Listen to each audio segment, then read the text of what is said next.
Today we got why TAE2SMOOTH, Snake Max, and why it was always gonna happen by Player Tech. Let's get into the video. Join the Discord.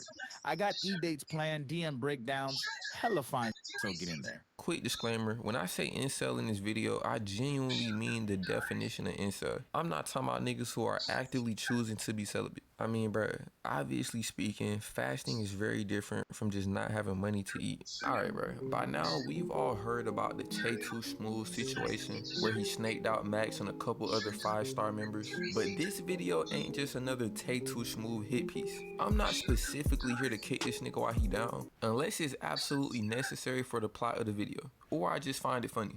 But hit the like button, watch to the end of the video as I break down exactly why being friends with incel type niggas is one of the riskiest. Real quick though, this nigga actually make good videos. I actually watch his videos outside of just the reaction. So yeah, go ahead, subscribe to Player Tech. Decisions you can ever make.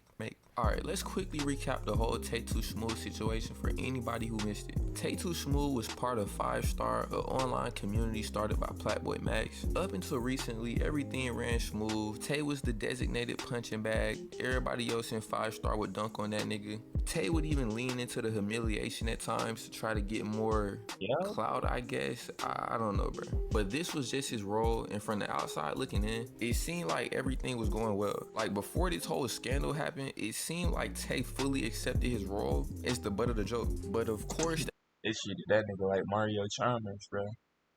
that's not the case. This is real life. A nigga's not just finna be the punching bag forever. Behind the scenes, he was building resentment from the years of continuously going out bad.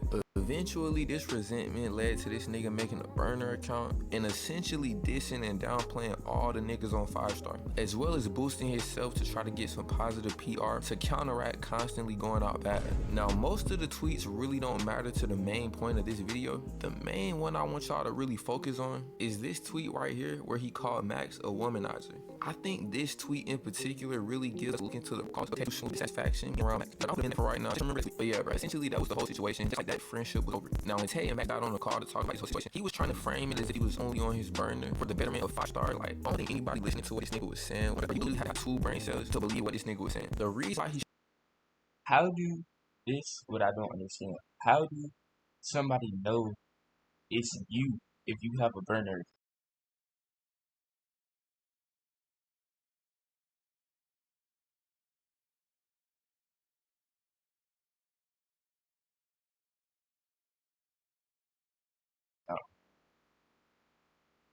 I'm not too informed on the TAE2SMOOTH situation, I ain't gonna lie. I just seen the videos.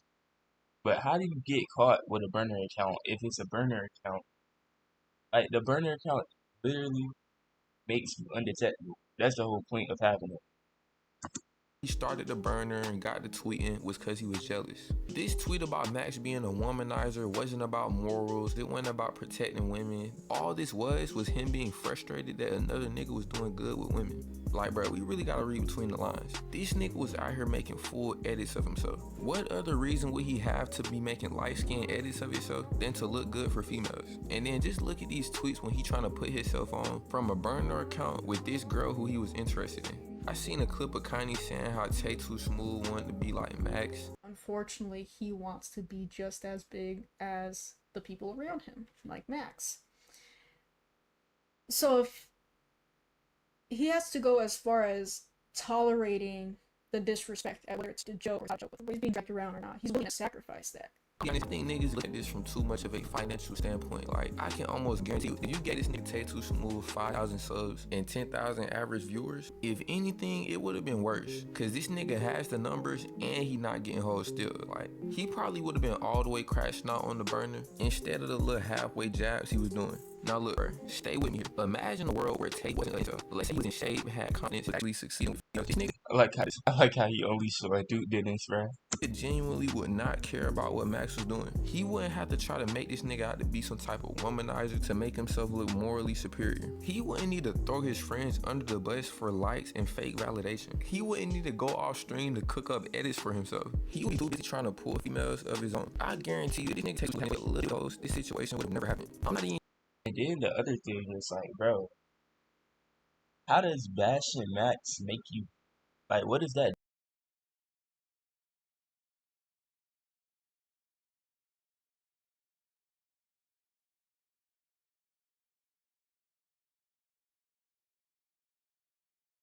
do for you? How does that make you look any better, bro?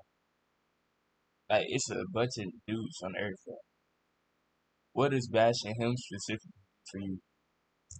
Ain't saying this nigga had to be Duke Dennis. If this nigga had one bitch, a singular girl, that fucked with him over Max, this situation would have been avoided. He never would have felt so inferior to the point where he had to make a whole ass burner. I mean, bro, come on. Imagine you wake up fat as fuck, chopped as fuck, negative aura, you constantly going out bad, you check your phone, you having zero motion with the hoes, you say fuck it, try to scroll on reels and you just see a clip of yourself going out the worst way. But then you think to yourself, at least I'm in the FaZe house. Like, I'm literally best friends with one of the top streamers right now. But then you realize this only exacerbates your lack of aura, confidence, swag, competence, financial status, physical attractiveness, humor, charisma, assertiveness, ability to protect, social status, respect amongst your peers. It just end up making you look way worse. It's like if you was a 60 overall and you killed up all 90s. At first, of course, it's gonna feel good to win, but eventually you start thinking like, damn, nigga, like, this type of high competitive environment, it's just not meant for these incel type niggas. Cause this nigga Tay was already not getting hoes. Like, bro, the whole beginning of this nigga career was him being an incel. Hey, if you're in my chat, who's not the bro? I cannot get hard off that weak ass shit you talking about. Take the gym, bitch. Leave that BBL or something. Yeah. You probably Yeah, you just lame, bro. Anybody who just will get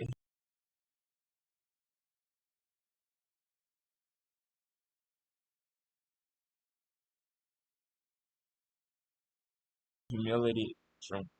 Oh my gosh, anybody who gets humiliated for clout or just because they around people with clout, that's weird. Like that's so weird.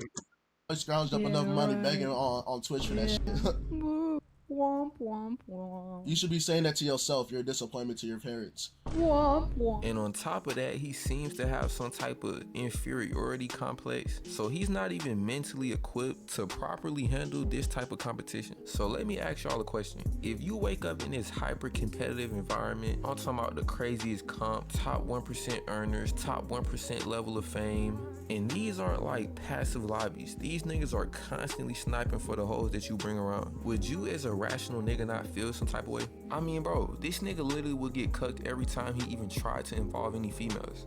But that's because, bro, that wouldn't have happened if he didn't start his career off by being an incel, bro. Like he stayed comparing himself to other people, and if being around people higher success make you just feel so inferior, but to where you making burner accounts to downplay somebody else. Like, bro, you don't need to be around them. And the other thing is, you gotta respect yourself. It don't make any sense that you expect somebody to respect you. You don't even respect yourself. Like, come on, bro. Like, what you expect? They do not care about your opinion. They don't take you serious. You don't take yourself serious, bro.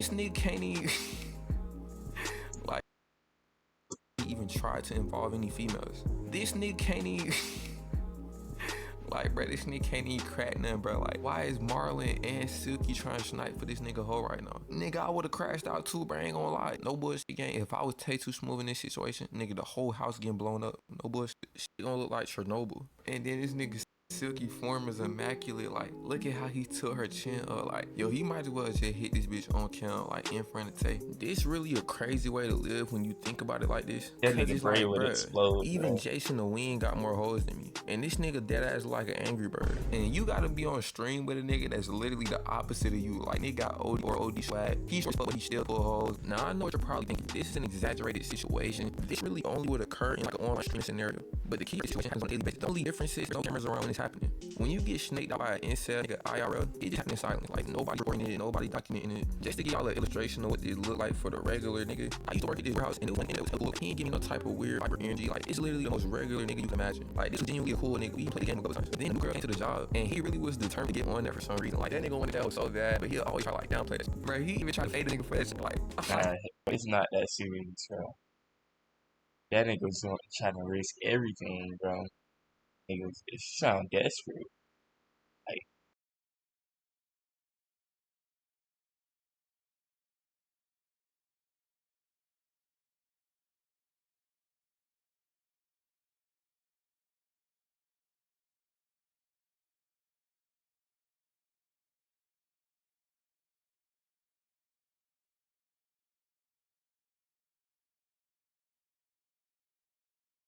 calm down, bro.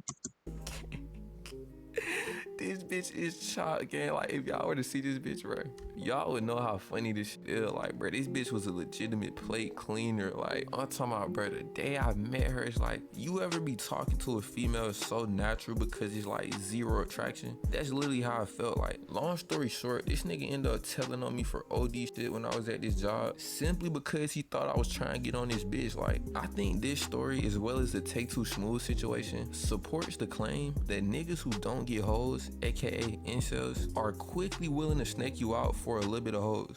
And it's I'm not telling you, bro. If they think you'll get them, even just 1% better chance of getting them, bro, they gonna be weird to you, bro. They could be your best friend.